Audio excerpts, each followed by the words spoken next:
বাপরে বাপ, একসাথে এত কিছু কিসের আয়োজন? আরে দাঁড়াও, বলবো সব। চলো তাহলে ভিডিওটা একদম প্রথম থেকে শুরু করা যাক। আগের দিন রাত্রিবেলায় কিন্তু আমি সব সবজিগুলো কেটে রেখেছিলাম, কারণ সকালবেলা যাতে মায়ের একটু হেল্প হয়ে যায়।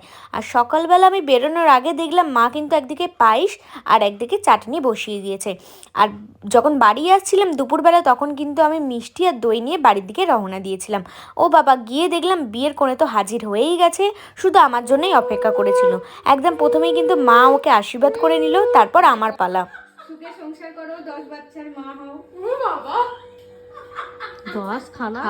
আজকে এটা নিয়ে কততম খাচ্ছিস? 10টা খেয়ে নিয়েছে।